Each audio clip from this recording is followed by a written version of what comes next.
ഈ പറയുന്ന സെബാസ്റ്റ്യൻ ഉണ്ടല്ലോ, ചേർത്തലയിലെ തിരോധാന കേസുകളിൽ പ്രതിസ്ഥാനത്തുള്ള സെബാസ്റ്റ്യന് നാടുനീളെ ബന്ധമുണ്ട് സ്ത്രീകളുമായി. അങ്ങനെ ഒരു ബന്ധുത്വമാണ് റോസമ്മയുമായുള്ളത്. റോസമ്മയും ചേർത്തലക്കാരിയാണ്.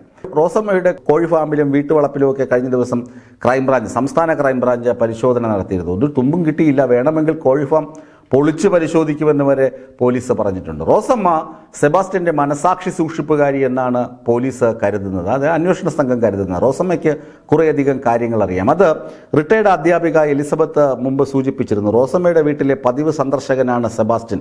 അങ്ങനെ റോസമ്മയുടെ വീട്ടിൽ വന്ന കൂട്ടത്തിലാണ് എലിസബത്തിന് റിട്ടയർഡ് അധ്യാപികയുടെ വീട്ടിൽ വന്നിട്ട് ഈ സ്ഥലവും പറമ്പും വീടും കൊടുക്കുന്നുണ്ടോ, ഞാൻ നിങ്ങൾക്ക് പള്ളിക്ക് സമീപം ഒരു വീടും സ്ഥലമൊക്കെ ഏർപ്പാടാക്കി തരാമെന്ന് സെബാസ്റ്റ്യൻ ഈ ടീച്ചറിനോട് പറഞ്ഞത്. ടീച്ചർ പറഞ്ഞു, വേണ്ട സെബാസ്റ്റ്യ, തന്റെ സഹായം തൽക്കാലം ആവശ്യമില്ല എന്ന് പറഞ്ഞ് സെബാസ്റ്റ്യനെ ഗെറ്റ് ഔട്ട് അടിച്ചു. അതുകൊണ്ട് ടീച്ചർ രക്ഷപ്പെട്ടു.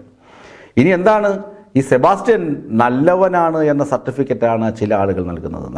നല്ലവനുക്ക് നല്ലവനാണ് സെബാസ്റ്റ്യൻ യാതൊരു ദ്രോഹവും ആർക്കും ചെയ്യുന്ന വ്യക്തിയല്ല. വളരെ സൗമ്യനും ശാന്തശീലനുമാണ്, നല്ല അച്ഛനാണ്. ഇത് പറയുന്നത് സെബാസ്റ്റ്യന്റെ ഏറ്റുമാനൂരുള്ള ഭാര്യ സുബിയാണ്. സുബി പറയുന്നത്, സുബിയെയും സെബാസ്റ്റ്യനെ ഒരുമിച്ചിരുത്തിയൊക്കെ ചോദ്യം ചെയ്തു. സുബി പറയുന്നത്, ഇദ്ദേഹത്തെ പോലെ കൺകണ്ട ദൈവം മറ്റാരുമില്ല. കാരണം അദ്ദേഹത്തിൻ്റെ ഉണ്ടായിരുന്ന സ്വത്ത് വിഹിതമൊക്കെ എൻ്റെയും മകൻ്റെയും പേരിൽ എഴുതി തന്നു. അങ്ങനെയൊക്കെ ആരെങ്കിലും ഈ കാലയളവിൽ ചെയ്യുമോ? അദ്ദേഹം അതൊക്കെ ചെയ്ത നല്ല വ്യക്തിയാണ്.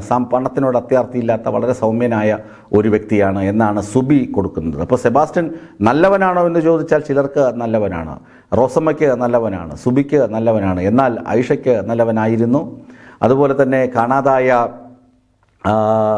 മറ്റ് ആളുകൾക്ക് കാണാതായ ബിന്ദു പത്മനാഭൻ, അതുപോലെ തന്നെ മറ്റ് ആളുകളുണ്ടല്ലോ, മരിച്ചുപോയ ജൈനമ്മ, ഇവർക്കൊക്കെ സെബാസ്റ്റ്യൻ നല്ലവനായിരുന്നോ ക്രൂരനായിരുന്നോ എന്നുള്ള കാര്യങ്ങളിലൊക്കെ തീരുമാനം ആകണമെങ്കിൽ ഇനിയും അന്വേഷണ വിവരങ്ങൾ പുറത്തു വരണം.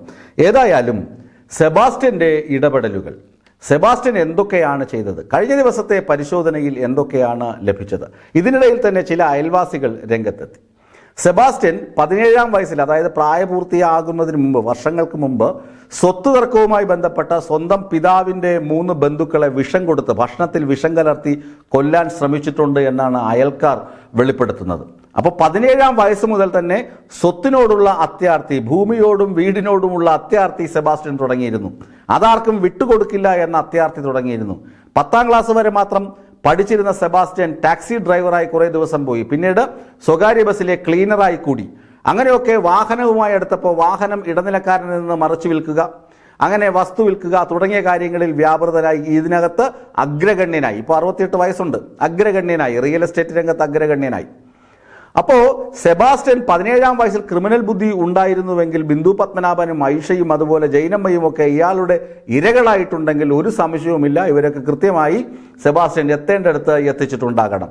കൃത്യമായി തെളിവ് നശിപ്പിക്കുന്ന കാര്യത്തിലും സെബാസ്റ്റ്യൻ 99% വിജയിച്ചിരിക്കാമെന്നാണ് പോലീസിന്റെ അനുമാനം. കാരണം ഒന്നും കിട്ടിയിട്ടില്ല. ക്ലിപ്പിട്ട പല്ല്, അസ്ഥികൂടം, അത് തുടയല്, പിന്നെ കത്തിക്കരിഞ്ഞ വസ്ത്രങ്ങൾ, പിന്നെ ഇപ്പോൾ കണ്ടെത്തിയത് എന്താണ്, ഒരു വാച്ച്, അതും കത്തിക്കരിഞ്ഞ നിലയിലാണ്. അതും ഇയാളുടെ അടുക്കളയിൽ നിന്നാണ് കണ്ടെത്തിയത്, അടുപ്പിൽ നിന്നാണ് കണ്ടെത്തിയത്. അങ്ങനെ ഈ വാച്ച് ആരുടേതാണെന്നൊക്കെ അന്വേഷിക്കുന്നുണ്ട്. അല്ലെങ്കിൽ വാച്ച് ആരും എടുത്ത് അടുപ്പിൽ കത്തിക്കില്ലല്ലോ, സ്വന്തം വാച്ചാണെങ്കിലൊക്കെ. അപ്പോൾ മറ്റാരുടെയോ വാച്ച് ആയിരിക്കാം, ചിലപ്പോൾ തെളിവ് നശിപ്പിക്കുന്നതിൻ്റെ കൂട്ടത്തിൽ അതുകൂടി കത്തിച്ചതാകാം എന്നൊക്കെ പോലീസ് അനുമാനിക്കുന്നുണ്ട്. അതായത് 99% തെളിവുകളും സെബാസ്റ്റ്യൻ നശിപ്പിച്ചു കഴിഞ്ഞു. അതാണ് സെബാസ്റ്റ്യൻ ഒരു കൂസലുമില്ലാതെ അന്വേഷണ സംഘത്തിന്റെ മുന്നിൽ ചിരിച്ചുകൊണ്ടിരുന്നത്. ചിലപ്പോൾ അട്ടഹസിച്ചു, ചിലപ്പോൾ പുഞ്ചിരിച്ചു.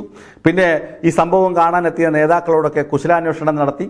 ഇങ്ങനെയൊക്കെ ഇരിക്കുന്നത് താൻ തെളിവുകളൊക്കെ ഭദ്രമായി നശിപ്പിച്ചിട്ടുണ്ട് എന്ന ഉത്തമ ബോധ്യത്തിന്റെ അടിസ്ഥാനത്തിലാണെന്ന് ക്രൈംബ്രാഞ്ചിന് അറിയാം. അതുകൊണ്ട് ശാസ്ത്രീയ മാർഗങ്ങൾ ഉപയോഗിച്ച്, കൂടുതൽ ശാസ്ത്രീയമായ തെളിവുകൾ ശേഖരിക്കുക, ശാസ്ത്രീയമായ മാർഗങ്ങൾ ഉപയോഗിച്ച് സെബാസ്റ്റ്യനെ ചോദ്യം ചെയ്യാനാണ് ക്രൈംബ്രാഞ്ചിന്റെ തീരുമാനം.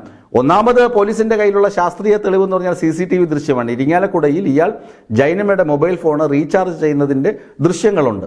അതാണ് ജൈനമ്മയുടെ ഫോൺ, ജൈനമ്മയെ കാണാനില്ലെന്ന് പറഞ്ഞിട്ടും ജൈനമ്മയുടെ ഫോൺ നിങ്ങളുടെ കയ്യിൽ എങ്ങനെ എത്തി? അതാണ് ഒന്നാമത്തെ ചോദ്യം. അത് ഇയാൾ എന്തെങ്കിലുമൊക്കെ ഉടായ്പ പറഞ്ഞ് രക്ഷപ്പെട്ടിരിക്കാം. അതുപോലെ തന്നെ ഈ അസ്ഥി കഷ്ണങ്ങൾ, മനുഷ്യ ശരീരാവശിഷ്ടങ്ങൾ നിങ്ങളുടെ പറമ്പിൽ എങ്ങനെ എത്തി?